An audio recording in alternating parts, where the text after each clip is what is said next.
Saudações a vocês! Eu sou o professor André Wagner Rodrigues e você está no canal do Instituto Educar para a Liberdade. Trabalhamos aqui com formação continuada de educadores, em especial cursos preparatórios para concursos públicos. Então você, professor, você, professora, que sonha um dia em se tornar efetivo na rede pública municipal ou estadual de ensino, ou se você está se preparando para um processo seletivo daquela instituição educacional que você almeja trabalhar um dia, saiba que aqui a gente vai te oferecer o que há de mais atual em termos de pesquisa em educação. Então nós vamos trazer muitos materiais, tanto em textos, em vídeos, para te ajudar nesse processo. E sabemos que não é fácil ser aprovado. Lógico que é um caminhar, é um passo de cada vez. E lógico que a gente precisa começar a partir de agora. Muita gente, inclusive eu, cai numa grande armadilha que é esperar o edital sair para começar a se organizar.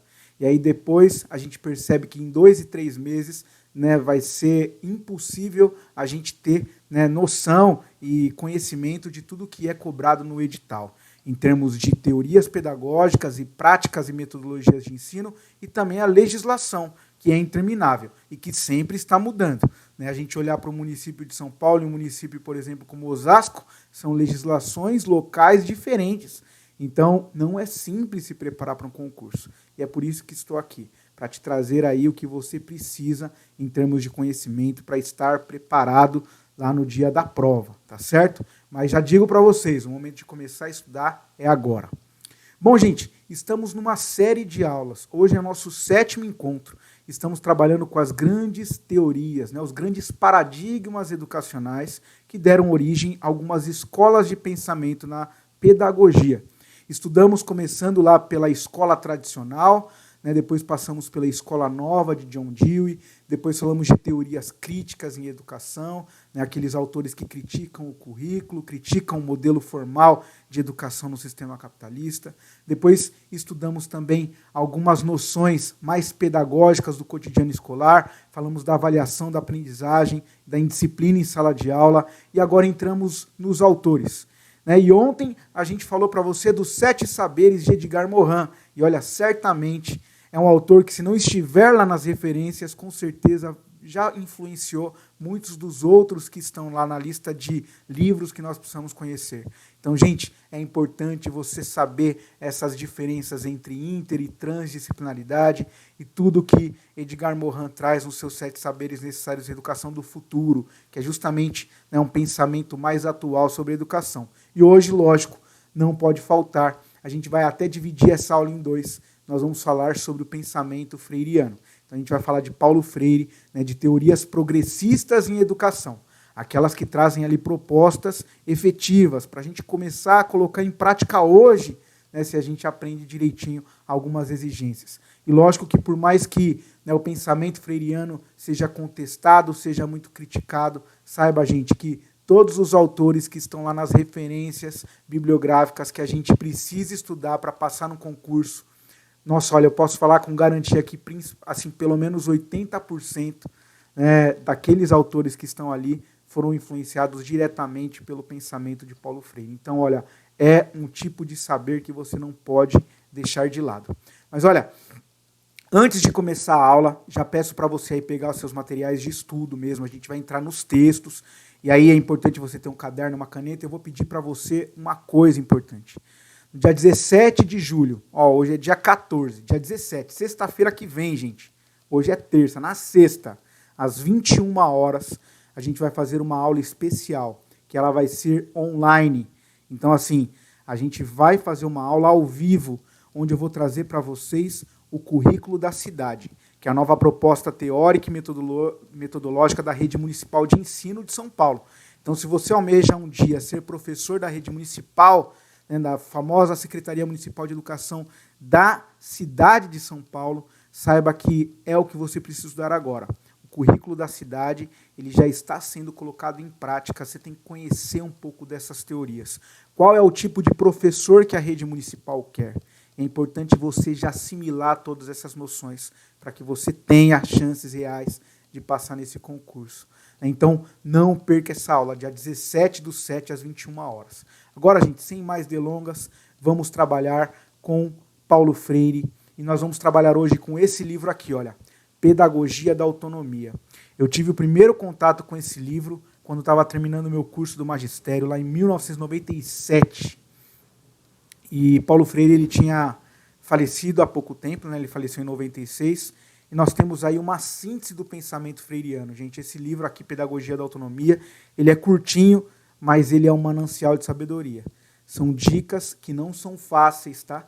Geralmente, quando a gente vê um livro assim, é pequeno, é fácil. Não.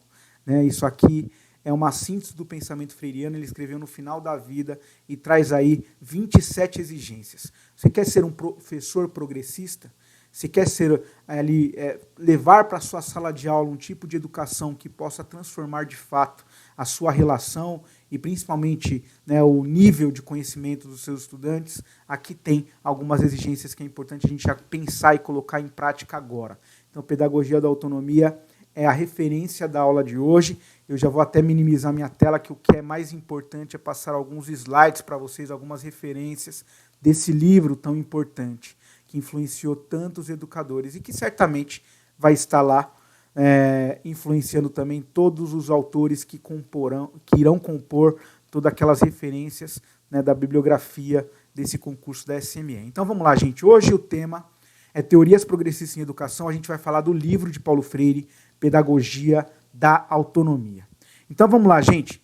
É esse livro aqui, né? Essa é a versão mais atual da Paz e Terra, mas eu tenho até a primeira versão desse livro, né? E sempre quando eu estou precisando de um auxílio, eu vou lá. É um livro de cabeceira mesmo, eu sempre consulto, porque é sempre importante a gente conhecer e a gente levar principalmente para a nossa prática o pensamento de Paulo Freire. E olha, gente, hoje ele é muito criticado, né? Tem muitos intelectuais, eu nem chamo de intelectuais, né? Eu acho que não conhece o pensamento freiriano, mas existe aí uma campanha de alguns setores da sociedade que quer fazer com que Paulo Freire não seja mais o patrão da educação brasileira. Muitos adeptos daquele projeto Escola Sem Partido, que quer reduzir o tipo de conhecimento da escola a um pensamento único, né? Justamente indo, né, e criticando Paulo Freire como se ele fosse o culpado de todo o modelo de educação que nós temos, de todos os problemas que nós vivemos na educação, a gente atribui a Paulo Freire. Quer dizer, a gente não, né? Essas pessoas que a gente deve, assim, olha, lógico que não ignorar, porque ignorar não é o termo, mas a gente deve sim combater. Geralmente são pessoas que não conhecem Paulo Freire. Gente, é um autor que não é só estudado muito aqui no Brasil, mas no mundo inteiro. Né? Sua proposta de educação, né, ligado a essa emancipação humana, né, a criticidade, o respeito ao saber do outro, é um modelo e é uma proposta pedagógica importante que, se fosse sim colocado em prática na educação brasileira, com certeza nós estaríamos vivendo um outro patamar de cultura. Então é importante você não dar tanta atenção para essas pessoas. Se puder, conheça Paulo Freire para você poder criticar todas elas. Vamos lá então, gente. Primeiro capítulo, não há docência sem discência. E a gente vai focar muito nesse primeiro capítulo do livro. E essa aula, por ser um pouco mais longa, a gente vai falar de um livro, a gente vai tentar dividir em dois momentos. Tá? Então hoje é a primeira parte dessa aula sobre o pensamento de Paulo Freire, e a gente vai começar a falar sobre isso. Ensinar não é transferir conhecimento, mas criar as possibilidades para a sua produção ou construção. Gente, toma cuidado quando você for fazer questões discursivas lá no concurso, né? Quando você for fazer aquele seu texto, né, numa questão dissertativa, por exemplo, toma cuidado com algumas palavras, porque assim, olha, ninguém é capaz de transferir o que sabe para o outro que não sabe. Esquece essa palavra transferir, que lembra até a atitude bancária do conhecimento, né? Como se eu pudesse transferir de uma conta para outra. E é justamente o que Paulo Freire mais critica, né? Esse modelo, né, que ele chama de educação bancária. Gente, o que Paulo Freire quer dizer com essa expressão, com essa síntese aí do seu pensamento que eu trouxe do capítulo 1? Que ninguém é capaz, né, de fazer com que o conhecimento chegue a outra pessoa. O que a gente precisa é criar as condições para que a troca de saberes aconteça. Então a gente tem que criar as possibilidades para a produção e construção de conhecimento no nosso cotidiano de sala de aula. Então, isso significa que o professor não é superior ao estudante, justamente porque ele conhece mais que o outro. Não, nós somos iguais. Lógico que nós temos conhecimentos e saberes diferentes. E esses saberes devem ser complementares. Nossa função, então, não é ser aquele que vai trazer tudo pronto e preparado, aquele que não aceita discussão ou diálogo, aquele que não aceita que o seu conhecimento e o seu saber seja criticado, contestado, investigado. Geralmente esse modelo de educação ele ficou lá no passado. E a gente tem que criticar mesmo isso. Porque a gente sabe que hoje, né, não há mais a possibilidade de a gente abrir, como se a gente tivesse um mecanismo de abrir a cabeça de um estudante e colocar aquilo que a gente sabe, aquilo que a gente acha mais importante. Isso não existe. Não é isso que faz com que o aluno, o seu estudante, possa se transformar no processo de ensino e aprendizagem. Ou melhor, para Paulo Freire nem existe ensino. O que existe é aprendizagem. Aprendemos juntos, trocando conhecimentos, né, estabelecendo mudanças em nosso interior. E eu vou mostrar isso passo a passo para vocês.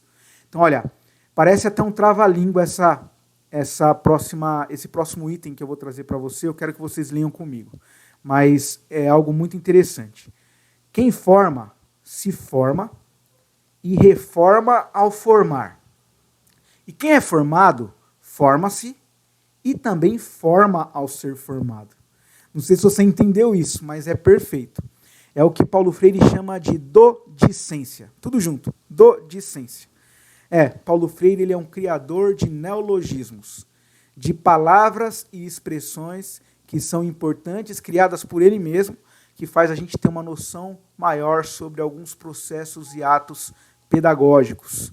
O que seria docência? É exatamente o primeiro capítulo. Não há docência sem discência, ou seja, as duas coisas estão ligadas. E o docente que está ali para se formar, para formar o outro, ele está ali para se formar também. Assim como o estudante, o educando que está ali para aprender, ele também tem que estar pronto para ensinar. É uma troca. Justamente porque o conhecimento é dinâmico, nós somos pessoas que estamos sempre em constante transformação. Paulo Freire ele é muito criticado, né? Muita gente fala que ele era marxista, né? E lógico que ele tinha um pensamento ligado às teorias marxistas, mas olha, quando eu leio Paulo Freire, eu lembro muito mais dos estudos clássicos, dos gregos, por exemplo. Isso que ele traz de concepção no ato pedagógico vem, por exemplo, dos gregos, lá até dos pré-socráticos. Existe um filósofo chamado Heráclito de Éfeso. E ele diz o seguinte: não há possibilidade do homem ser igual quando ele entra pela segunda vez no rio. Porque quando ele entra a segunda vez no rio, ele não é o mesmo homem e as águas que estão passando por ele também não é a mesma. Ou seja, o mundo está em constante transformação. Assim como nós, nesse exato momento. Imagine o tanto, né, de milhares de células no nosso corpo que estão morrendo e novas estão surgindo. As sinapses neurais que estão acontecendo nesse momento de aula. Lógico que nós estamos em constante transformação e temos que ter essa noção. Isso traz um pouco até de humildade para a nossa prática. Nós nunca vamos ser capazes de aprender tudo, sobre todas as coisas, né, em todos os momentos. A gente tem que entender e ter humildade pedagógica. O que é isso? Deixar essa roupagem de ser o centro do processo de ensino. Não, nós devemos criar as condições para que uma aula possa ela acontecer de fato. Ou seja, a troca de saberes é importante. O respeito pelo conhecimento prévio do estudante é importante. Então, olha, para quem não entendeu essa segunda frase que eu tirei lá do Pedagogia da Autonomia, docência o quê? Enquanto estou em sala de aula levando conhecimento, eu tenho que estar aberto para aprender também com o que o aluno traz. E é importante que o aluno critique o que eu levo, que ele investigue o que eu levo, justamente porque o conhecimento também é dinâmico. Então, esse conhecimento ele só acontece a partir de uma troca entre estudantes e professores. É importante que a gente tenha essa noção. Então tá lá, olha, a gente acabou de ensinar isso, mas são frases, né, são imagens que a gente filtra lá da internet para mostrar isso para você e para bater nessa tecla. Então, olha, esquece a palavra transferir, transferência, é justamente o que mais Paulo Freire critica. Ensinar não é transferir conhecimento, mas criar as possibilidades para a sua produção ou construção. Vale a pena a gente lembrar sempre disso. Bom, tá aí esse modelo de educação na primeira imagem, gente. Esse é o modelo de educação que Paulo Freire tanto critica. A educação bancária que ele chama. Como se o professor ele fosse todo detentor do conhecimento, ele está acima do aluno, ele está numa posição diferente, ele está numa posição vertical de ensino, ele é o centro do processo.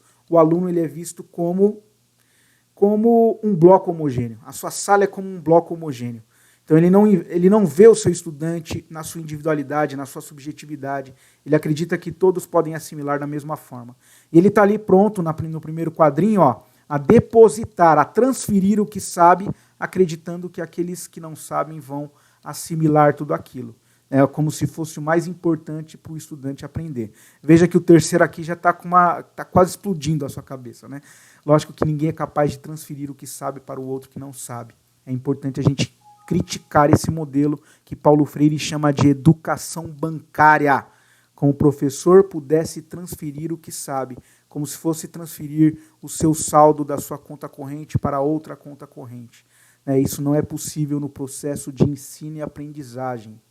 E aí eu trago uma outra imagem para você entender como o Paulo Freire fez isso na prática. Isso aqui é o programa de alfabetização de adultos que ele colocou, gente. Na época da ditadura, foi um processo revolucionário que fez com que Paulo Freire fosse perseguido, durante a ditadura, teve até que se exilar, ter que ir embora do Brasil, justamente porque ele conseguiu alfabetizar adultos em um curto espaço de tempo. Mas o que ele fez de tão especial?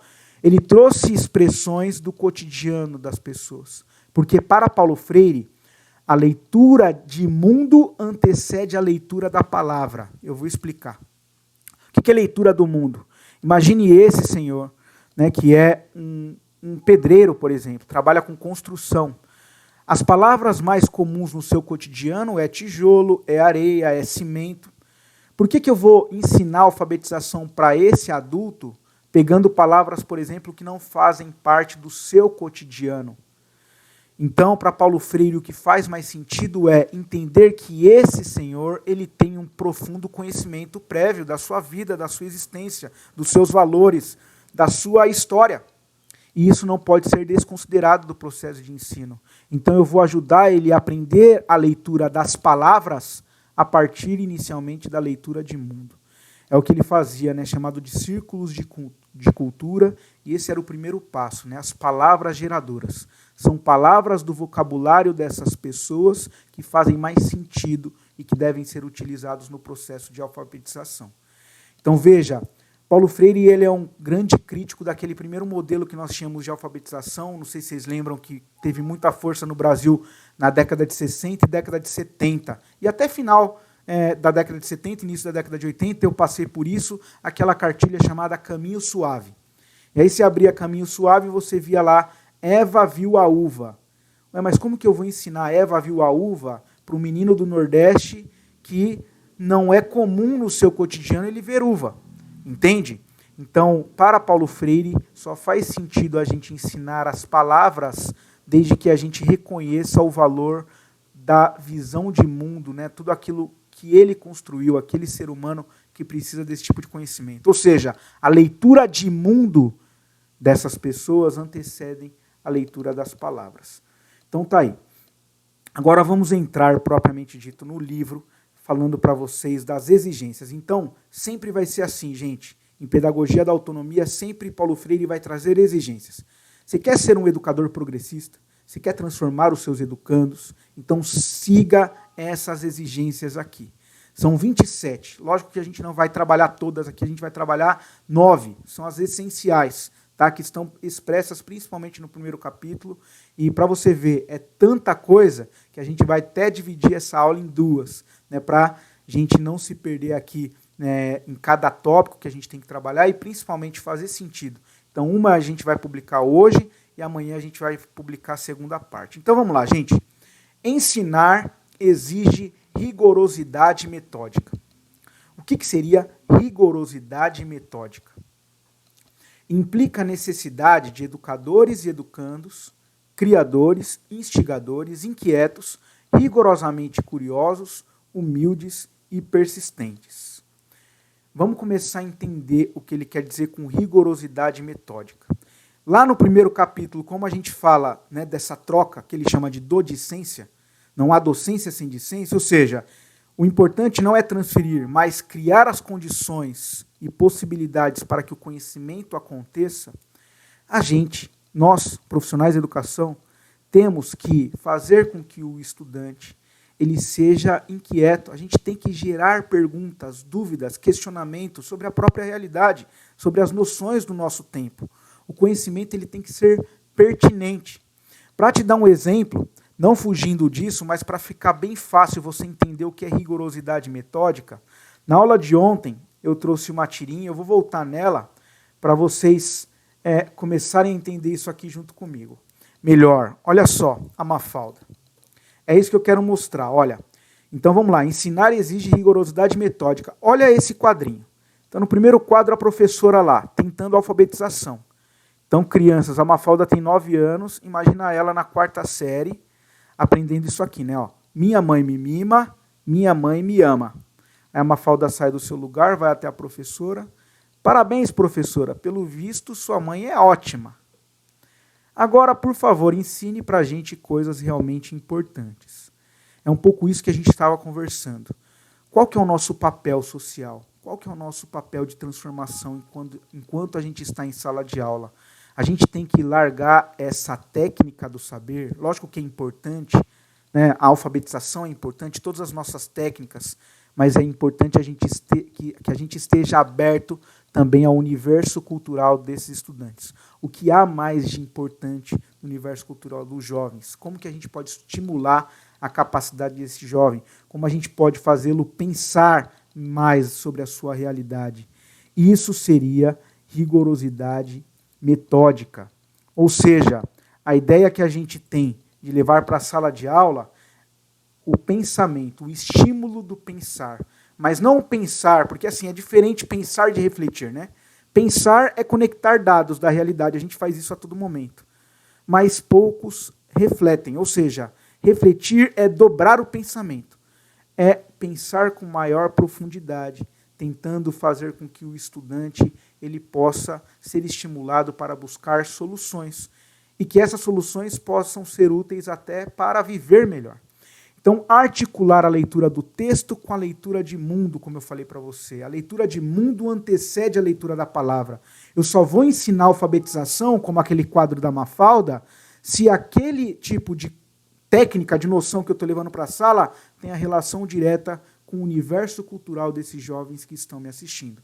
Então, veja, ensinar, aprender e pesquisar são coisas que estão ligadas. Elas têm uma simbiose. Ensinar, se você ensina, você tem que estar disposto a aprender.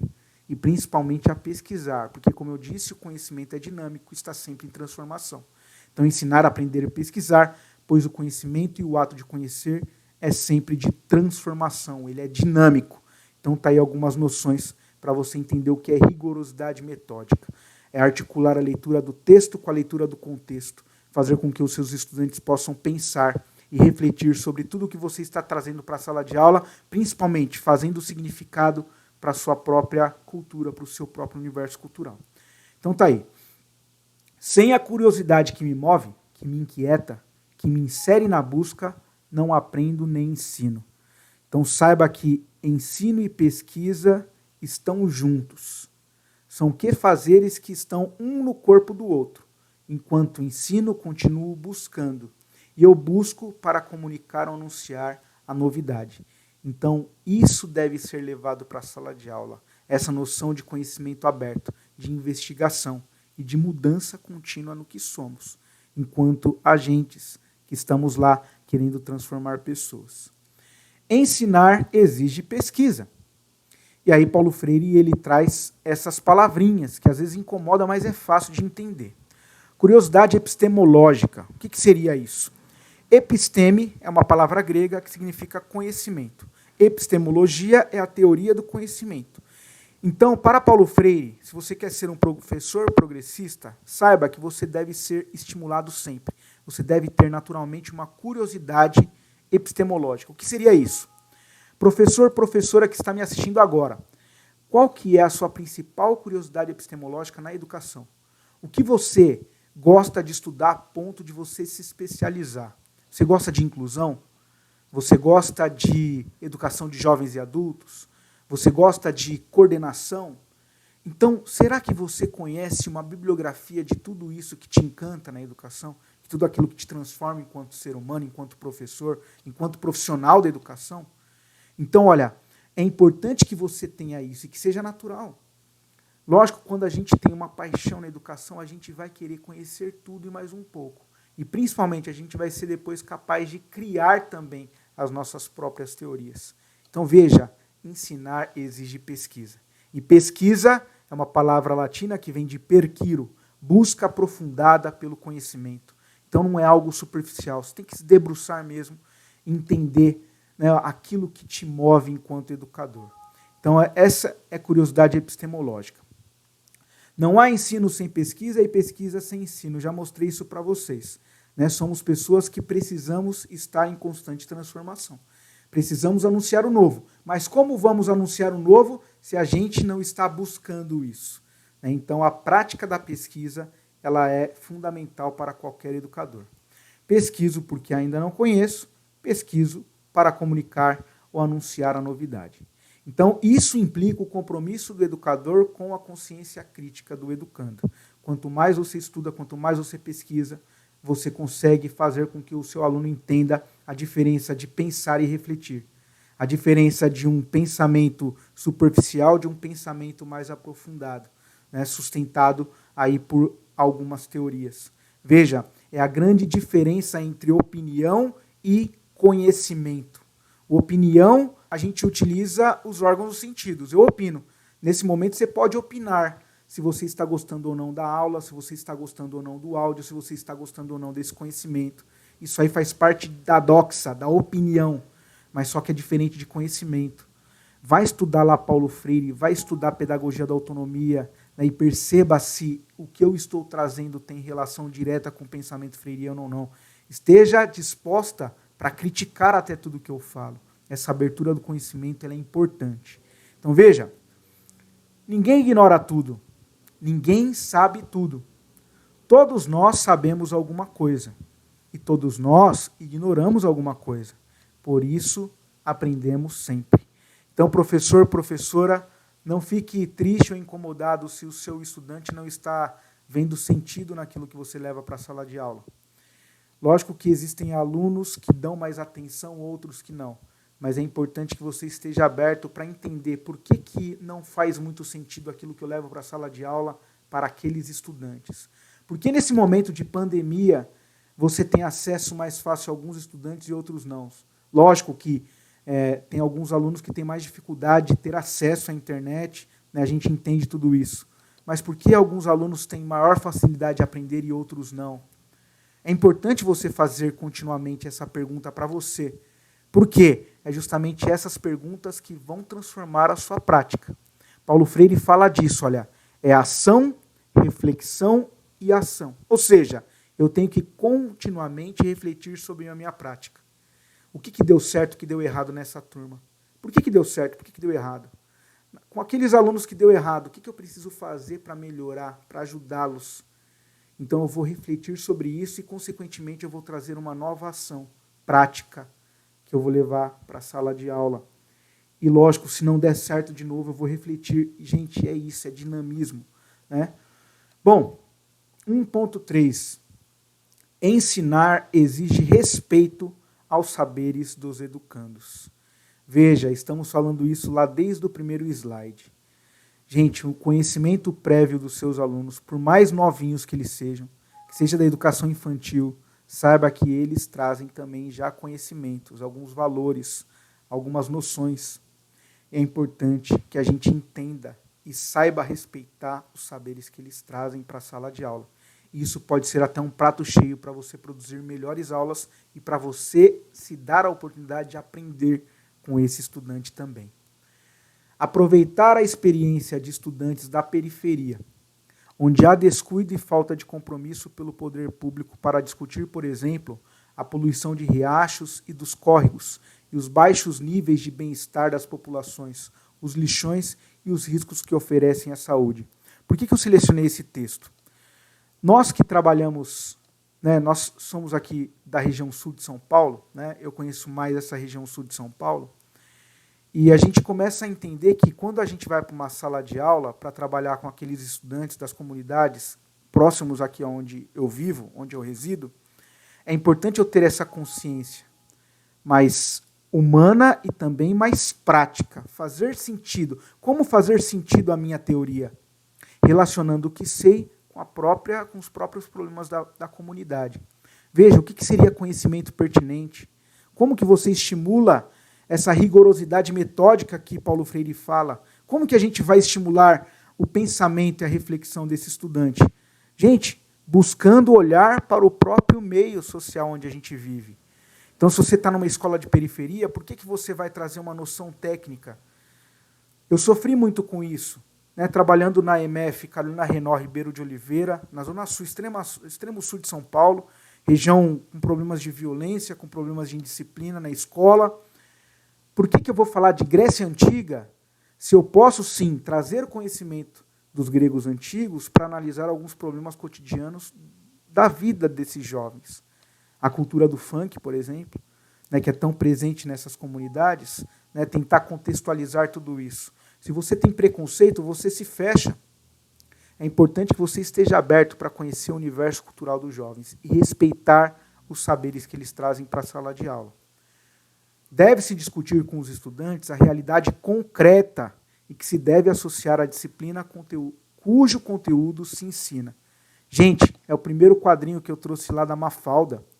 Minha mãe me mima, minha mãe me ama, a Mafalda vai na professora e fala: professor, agora ensine coisas realmente importantes. Gente, quando a gente vai começar a olhar para isso?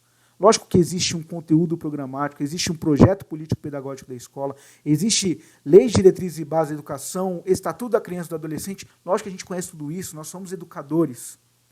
Mas o nosso saber, tudo aquilo que a gente aprendeu na universidade só vai fazer sentido e vai transformar de verdade quando estiver ligado à vida.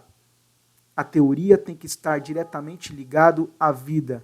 E como que a gente faz isso? Primeiro, sabendo respeitar os saberes dos educandos. O currículo, dessa forma, deve ser ligado à experiência social dos estudantes. Veja, olha que noção interessante. O currículo, ele deve também ser um agente de transformação na escola, e ele deve ser dinâmico. Tem algumas escolas que mantêm um currículo, que mantêm lá no seu PPP, coisas ainda da década passada. A gente tem que sempre dinamizar isso. Olha, nós estamos vivendo um momento de pandemia e veja como a gente tem assunto para levar para a sala de aula. Mas assuntos que não podem ser desconectados do tempo presente, a gente tem que articular isso. Isso vai fazer mais sentido. Então, olha, Paulo Freire aí ensinando. Não há saber mais ou saber menos, há saberes diferentes. Gente, isso é importantíssimo. E isso traz uma sabedoria incrível, uma grandiosidade na prática pedagógica. E por quê? Porque isso nos ensina a ter humildade pedagógica. A gente aprende a respeitar mais os saberes dos nossos estudantes. Vou te dar um exemplo. Eu posso conhecer e dominar algumas teorias educacionais, algumas noções de história e de filosofia que eu estudei durante muito tempo na minha vida. Mas eu não sei trocar o chuveiro aqui de casa. O que é mais importante nesse momento, se o chuveiro estiver quebrado? Que eu chame uma pessoa que saiba fazer isso para mim. O saber dela vai ser até mais importante do que história e filosofia, do que teorias educacionais. Todas as pessoas sabem, e por isso que elas devem ser respeitadas. Bom, 1.4. Ensinar exige criticidade. Gente, o que é pensamento crítico? Pensamento crítico é um pensamento contextualizado. Crítico não é subjugar o outro. Crítica não é destruir o argumento do outro, muito pelo contrário. O pensamento crítico é aquele pensamento que quer ir às raízes, né, que quer se aprofundar, que quer trazer mais rigorosidade metódica para se aprender, né, o conhecimento, para se aventurar a aprender uma coisa nova. A curiosidade como inquietação indagadora, como inclinação ao desvelamento de algo, como pergunta verbalizada ou não, como procura de esclarecimento, como sinal de atenção que sugere alerta, faz parte integrante da vida. Veja, Você, professor, você, professora, que trabalha lá no Fundamental 1, por exemplo, você não concorda comigo que seus estudantes, principalmente agora, eles são muito inquietos, eles têm um monte de perguntas, aquela famosa fase dos porquês, não é isso? Minha filha, né, está vivendo esse momento agora. Gente, eles são já curiosos por natureza. Só que na minha época, por causa do momento histórico que a gente vivia, essa inquietação deveria ser calada. Eu não tinha espaço para discutir com o meu professor uma ideia, para criticar o que ele levava para a sala de aula, para questionar o conhecimento. Não, a gente deveria obedecer. A gente deveria ali simplesmente se calar e obedecer. Hoje em dia, não.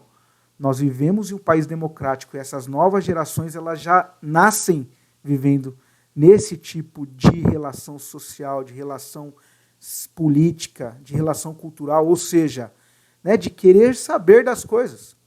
O seu estudante lá no ensino fundamental 1, ele tem acesso às vezes a um smartphone, ele tem um tablet onde ele tem os jogos educativos, ele tem um livro, ele tem alguma coisa, ele tem acesso ao conhecimento. Hoje em dia ele tem.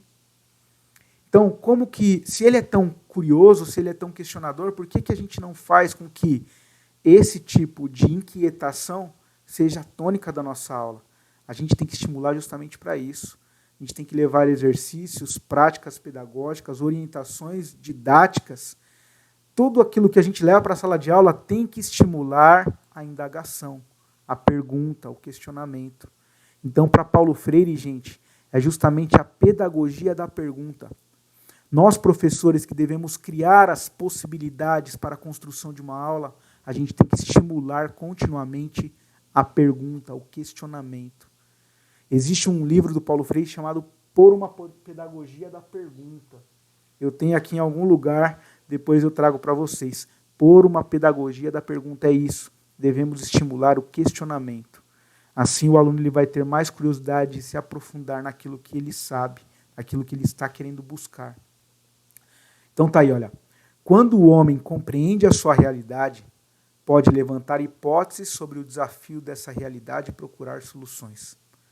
Assim pode transformá-la e o seu trabalho pode criar um mundo próprio, seu eu e as suas circunstâncias. É aquilo que a gente estava falando no início. O conhecimento do mundo antecede o conhecimento das palavras. Ou seja, a gente precisa trazer um tipo de educação que faça com que os nossos estudantes compreendam melhor a sua própria realidade, que eles sejam críticos, que eles sejam, que eles criem hipóteses, que eles possam levantar ideias para entender melhor os fenômenos que acontecem diariamente no seu cotidiano. Então, olha, terminamos aí o quarto item, a quarta exigência. A gente tem mais 5 para a aula de amanhã, tá? Mas antes eu tenho que falar com você, professor, que está se preparando, que quer passar no concurso. De novo, guarda o dia 17, marca na sua agenda. Dia 17, a próxima sexta-feira, às 21 horas, estaremos aqui ao vivo, online, para te falar sobre o currículo da cidade e o tipo de professor que você precisa ser para você ter a sua vaga garantida na rede municipal de ensino de São Paulo. Você não pode perder essa aula. Mas olha, por que eu estou trazendo aqui esse último slide para falar para vocês sobre concurso? Porque é importante você, professor, acreditar no seu potencial e começar a entender que para você passar num concurso, para você se preparar bem para o concurso, isso aqui tem que ficar claro para você. São 4 perguntinhas. O que estudar? Para que estudar? Por que estudar? E como estudar para um concurso público? Eu respondi, então eu vou te dar a minha resposta, mas é importante que você crie a sua própria resposta. Vai pensando, o que estudar para o concurso público? Para quê? Por quê e como? Tá bom? Primeira resposta, o que estudar? Se você está se preparando para o concurso público da rede municipal de ensino, o que você precisa saber? Teorias pedagógicas. Veja, estou te ajudando aqui. Hoje é o nosso 7º dia. Começamos com o paradigma clássico da educação, escola tradicional. Estamos hoje falando de Paulo Freire. Gente, é quase 4 horas de conhecimento, de teorias pedagógicas, que vale a pena você ir lá novamente, estudar tudo isso. Tá bom? Não só o que eu trago, mas muito mais ainda. Legislação educacional. Então, você que está se preparando para a rede municipal de ensino, vai estudar tudo o que você pode sobre o currículo da cidade. Vamos fazer uma aula especial no dia 17 do 7 às 21 horas. E também algumas noções de práticas pedagógicas, né, as famosas metodologias de ensino. Por quê? Questões discursivas, dissertativas, estão amparadas em uma possibilidade de você resolver algum problema. Essas questões, elas trazem ali uma questão-problema que você tem que trazer, lógico, amparado em uma bibliografia, você tem que trazer uma solução. E isso vem de algumas práticas pedagógicas, é importante você estudar isso. Bom, agora, para que estudar para um concurso? Gente, aqui foi meu erro. Por quê? Para responder essa questão, nas 2 tentativas iniciais que eu tive antes de passar no concurso, lá em 2013, então eu queria ser professor da Rede Municipal de Ensino de São Paulo. Então, e por isso que eu estou te ensinando, né, como que é esse processo. E por isso que eu fundei o Instituto Educar para a Liberdade, lá em 2014, para ajudar as pessoas, para usar uma fórmula aí que eu acredito muito que deu certo comigo. Então, para que estudar? Quando eu tentava responder essa questão, eu pensava em mais no concurso como um produto. Ou seja, eu pensava assim, para que eu vou estudar? Para mim ter um bom emprego, para mim ter um bom salário, para mim ter estabilidade. É o pior erro. Né? Por isso que eu me desesperava na hora do concurso, por isso que eu ficava olhando para a concorrência, eu ficava pensando só na estabilidade do dinheiro. Não, para que estudar? Gente, começa a encarar isso. Para quê? Para se transformar num educador melhor. Para que estudar? Isso faz sentido para mim. Aí sim, para mim fez todo sentido, fez eu mudar o meu pensamento sobre educação. Fez com que eu tivesse aberto para aprender cada vez mais. Ou seja, pensar o concurso como um processo e não como um produto faz com que a gente esteja aberto para adquirir um repertório de conhecimentos novo na nossa vida. Habilidades que são importantes para a nossa prática profissional. E isso certamente vai te motivar muito mais a passar. E quando eu vesti essa roupagem, quando eu pensei dessa forma, eu sabia que eu ia passar. E isso aconteceu comigo. Por que estudar para um concurso? A terceira pergunta. Sabemos que isso não é tarefa fácil na educação. A gente sabe que as oportunidades são mínimas. Para quem é formado hoje na pedagogia ou licenciatura sabe muito bem do que eu estou falando, né? Então, por que estudar para um concurso? Para a gente ter um pouco mais de dignidade, para a gente não ter que participar de um processo de, né, como a gente chama lá, atribuição de aula no início. Aquilo lá é triste. Eu ficava lá uma semana naquela atribuição, né, para pegar 2, 3 aulas em 3 escolas diferentes. Então, assim, para você conseguir adaptar o seu horário melhor, para você poder trabalhar com uma equipe dentro de uma escola, para você ter maior dignidade em relação à prática profissional da educação. Então, por isso que você tem que estudar sim. E como? Agora, para responder como, estudar com qualidade para ingressar na rede municipal de ensino de São Paulo. Lógico que não é tarefa fácil, mas eu e o Instituto, todos os professores aqui do Instituto Educar para a Liberdade, estamos aqui para colaborar nesse processo. Bom, gente, estamos indo para o final da nossa aula. Olha só, vou ficar aqui maior na sua tela. Deixa eu ver como que eu faço isso. Estou apanhando hoje, ó. Agora sim, ó. Vou ficar um pouco maior aqui para a gente ir colocando os pontos finais, né, o ponto final dessa aula, mas é importante dizer para você que essa aula foi só a primeira parte. Veja, passamos de 40 minutos, eu sabia. Paulo Freire é uma paixão particular, então a gente precisa de 2 aulas para a gente conhecer um pouco mais desse pensamento. Então aguardo vocês aqui amanhã também, para a gente falar de outras exigências importantes para a prática educativa com o livro Pedagogia da Autonomia. Essa aqui só é a parte 1, tá? Muito conhecimento, espero que você tenha gostado dessa aula, espero que você tenha aprendido muito. E não esqueça, dia 17 do 7 às 21 horas, estaremos aqui para trazer o que há de essencial no currículo da cidade que você precisa dominar para você passar nesse concurso. Um abraço, gente, até amanhã.